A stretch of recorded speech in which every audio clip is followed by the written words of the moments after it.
ভোরবেলা দেখি আমরার দিকে অনেক জোরে বৃষ্টি আসছে, মানে খুশবি। তো হ্যালো এভরিওয়ান, তোমরা সবাই কেমন আছো? আশা করি তোমরা সবাই অনেক ভালো আছো। তো আজকে সকালে নিউ ব্লগ, তোমরা ভিডিওটা অবশ্যই লাস্ট অবধি দেখবে। তো দেখতে পাচ্ছ ঘুম থেকে উঠে দেখছি গার্ডেন মধ্যে একটা কলি রয়েছে, তো ভাবলাম অল্প ভিডিও করে নিয়ে করতে করতে এসে গেলো আমার স্টুডেন্ট। দেখতে পাচ্ছ ওকে আমি পড়াচ্ছি, পড়ানো শেষ হয়ে গিয়েছে, তো অল্প শুইলাম। ভাবলাম আমারও বকাচোদা ফেসটা অল্প তোমাদেরকে দেখিয়ে দিই, মানে কুচবি। তো সব কিছু করে চলে গেলাম সানে। দেখতে পাচ্ছ সান থেকে এসে পড়েছি, এসে গিয়েছিলাম রাস্তাতে, দেখি অনেক জোরে বৃষ্টি আসছে, মানে কুচবি এত জোরে বৃষ্টি আসছে।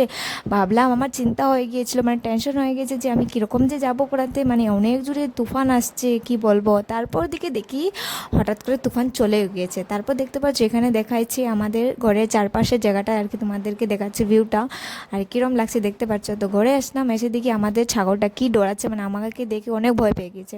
তো রেডি উডি হয়ে পড়লাম। তো এখন আমি বেরিয়ে যাব পড়ানোর জন্য, দেখতে পাচ্ছ। তো চলো, তো চলে আসলাম। এখানে এসে দেখি একটা পুষ্কুনি আর কি, আই থিঙ্ক আমরা পুষ্কুনি বলি, তোমরা কী বলো অবশ্যই কমেন্টে বলবে। তো দেখতে পাচ্ছ তাদের কাছে এসে পড়েছি, তো ওকে আমি পড়াচ্ছি, পড়াতে পড়াতে কী করছি অবশ্যই দেখো, তোমরা দেখো কী করছি। দেখতে পাচ্ছ ওকে ডান্ডা দিয়ে না অনেক ভয় দেখাচ্ছে, মানে ও খুব ভয় পেয়ে গিয়েছে কি বলবো। তারপর ঘরে চলে আসলাম, এসে অল্প শুয়ে গেলাম, ভাল লাগছিল না তার জন্য। তো আজকের জন্য এতটুকু ভিডিও কীরকম লাগছে অবশ্যই বলবে।